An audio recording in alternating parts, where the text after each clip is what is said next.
ये कहानी टुनटुनी चिड़िया की है। वो अपना ढाबा चलाकर अपने परिवार का पेट भरती थी और ऐसे ही एक रात टुनटुनी जब अपना ढाबा बंद करके घर जाने वाली होती है, तभी वहाँ पर 3 बदमाश पक्षी आते हैं। वो तीनों ही पक्षी नशे में धुत होते हैं। तभी उनमें से कौआ टुनटुनी को आवाज लगाते हुए कहता है, अरे ओ चिड़िया, जल्दी से इधर आ।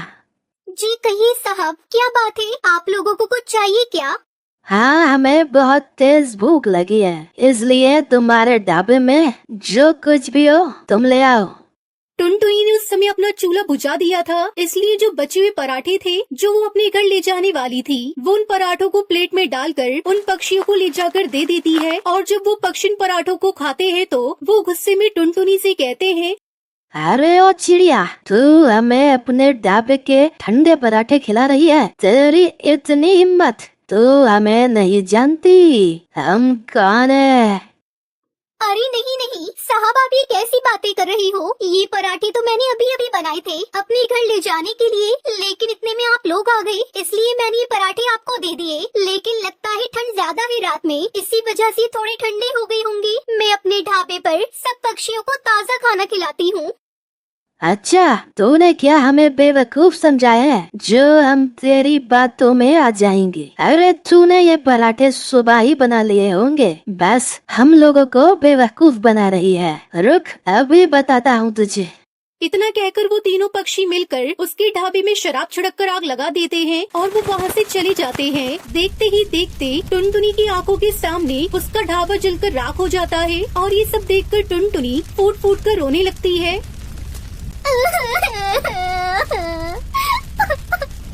हे भगवान, ये क्या हो गया? इस ढाबे के सहारे ही तो मैं अपने परिवार को 2 समय की रोटी खिला पा रही थी। अब भला मैं अपने परिवार का पालन पोषण कैसे करूंगी? मैंने इन पक्षियों का क्या बिगाड़ा था जो उन्होंने मेरे साथ इतना बुरा किया? अब मैं क्या करूं?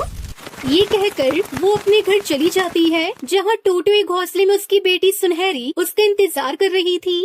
माँ, क्या हुआ? आप इतनी जल्दी घर आ गई? आज ढाबे पे ग्राहक नहीं आए थे क्या? सुनहरी बेटा, सब कुछ खत्म हो गया। सुनहरी, आज के बाद हमारे ढाबे पर कोई भी ग्राहक नहीं आएगा बेटी। माँ, आप ये सब क्या कह रही हो? मुझे तो कुछ भी समझ में नहीं आ रहा। माँ, आप आराम से बताइए, क्या बात है? फिर टुनटुनी अपनी बेटी को सारी बात बताती है। सुनहरी, मुझे तो अब कुछ भी समझ में नहीं आ रहा कि हम लोग क्या करेंगे, क्योंकि ढाबा खोलने के लिए जो हम लोगों ने कर्जा लिया था, अभी तक तो हम वो भी नहीं चुका पाए हैं। तो ऐसे में हम लोग क्या कर पाएंगे? पता नहीं भगवान हम गरीबों के साथ ही ऐसा क्यों करता है। माँ, अब ऐसे चिंता करने से क्या होगा? आप हिम्मत रखिए, भगवान हमें कोई न कोई रास्ता जरूर दिखाएगा और हम अपना ढाबा खोलने के लिए फिर से कोई न कोई इंतजाम तो कर ही लेंगे। लेकिन हमारे पास तो दोबारा से ढाबा खोलने के लिए पैसे भी नहीं है और ना ही हम लोग दोबारा कर्ज ले सकते हैं बेटी। सब कुछ खत्म हो गया है। ये कहकर वो दोनों माँ बेटी रोते रोते सो जाती है। अगले दिन टुनटुनी को घर के बाहर से कुछ गिरने की आवाज आती है। वो बाहर आकर देखती है, ओहो, इस हवा को भी अभी आना था। ये बांस के सारे पेड़ गिर गए, अब इन्हें समेटो। इतना कहकर टुनटुनी जैसे ही बांस को उठाकर उसे फेंकने जाती है, उसी समय उसके दिमाग में एक आइडिया आता है। अरे, ये बांस तो हमारे बहुत काम आ सकते हैं। जब हम इन बांसों से अपना घर बना सकते हैं, तो हम इस बांस से अपना ढाबा क्यों नहीं बना सकते?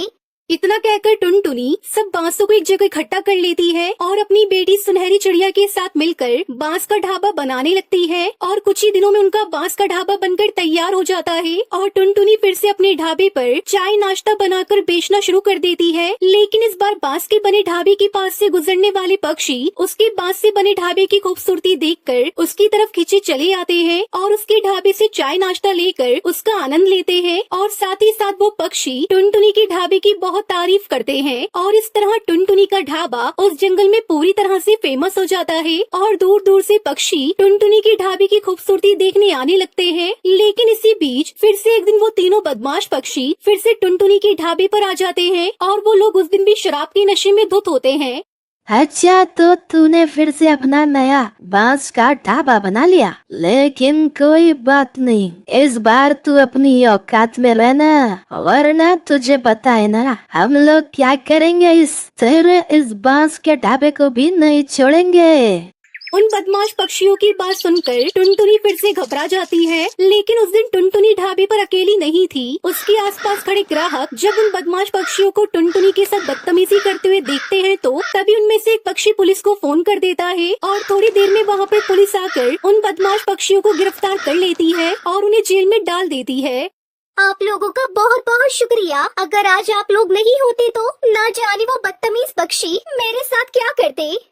अरे टुनटुनी बहन, तुम चिंता मत करो। तुम्हें किसी से भी डरने की कोई जरूरत नहीं है। तुम बस बेखौफ होकर अपना बांस का ढाबा चलाओ। हम तुम्हारे साथ हैं। हम तुम्हारे इस बांस के ढाबे को कुछ नहीं होने देंगे।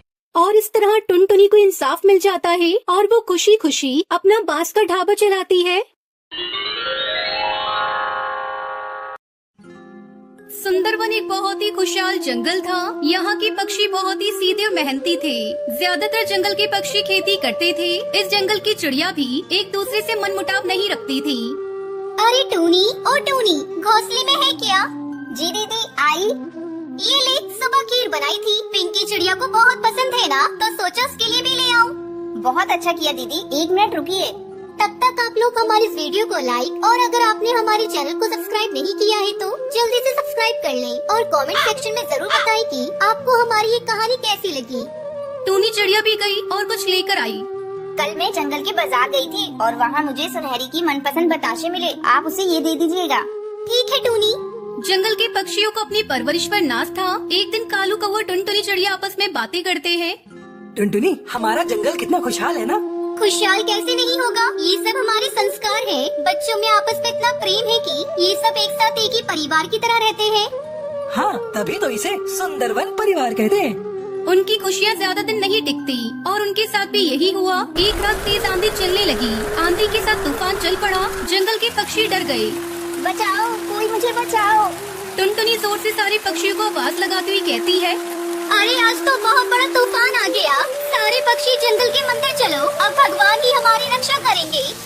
जंगल के चिड़ियों कौवे सभी पक्षियों को मंदिर तक ले जाने लगी। जंगल का मंदिर बहुत ही पुराना था और ये मंदिर एक गुफा के अंदर बना था। बाहर हो रहे आंधी तूफान का मंदिर पर कोई असर नहीं था। जंगल के सारे पक्षी मंदिर के अंदर सुरक्षित थे।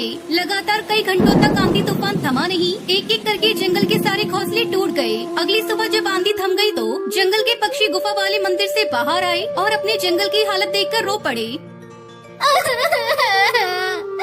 हे भगवान, ये क्या हो गया? तुझसे हमारी खुशी नहीं देखी जाती क्या? भगवान, अब हम क्या करेंगे?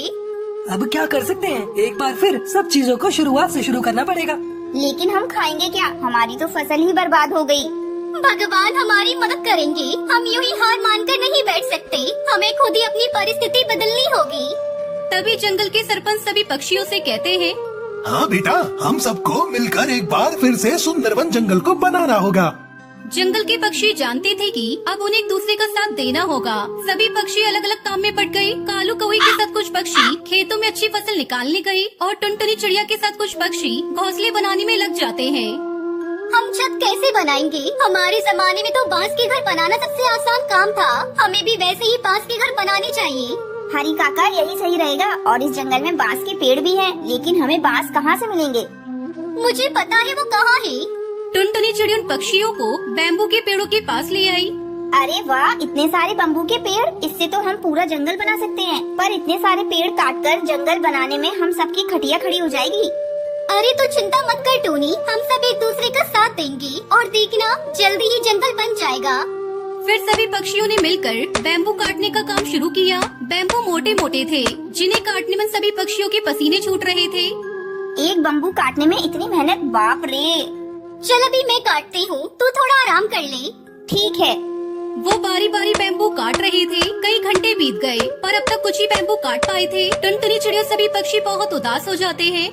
हे भगवान, थोड़ी देर में अंधेरा होने वाला है। हमें कल सुबह से ही नए घोंसले बनाने हैं। हमारे बच्चे भी भूखे प्यासे बैठे हमारा इंतजार कर रहे हैं। हमारी मदद कर भगवान, हमारे बच्चों की खातिर हमें कोई रास्ता दिखा। टुनटुनी चिड़िया के रोने की आवाज सुनकर तभी एक बैम्बू में से रोशनी के साथ लाल परी निकलती है और टुनटुनी चिड़िया से कहती है, टुनटुनी रो मत, मैं तुम्हारी ये समस्या सुलझा सकती हूँ। तुम्हें जितनी बांस की लकड़ियाँ चाहिए वो हर दिन सुबह तुम्हारे जंगल के बाहर तुम्हें मिलेंगी। पर तुम्हें मुझे एक वचन देना होगा कि तुम इस जादुई बांस के पेड़ और इस जंगल के रहस्य के बारे में किसी को नहीं बताओगी।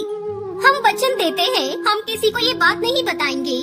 अगली सुबह जब उठे तो जंगल के बाहर ही ढेर सारी बांस की लकड़ियाँ थी। बांस की लकड़ियाँ देखकर सभी बहुत खुश होते हैं। फिर सभी पक्षी मिलकर बांस से अपने घोंसले बनाते हैं और उसमें खुशी खुशी रहने लगते हैं।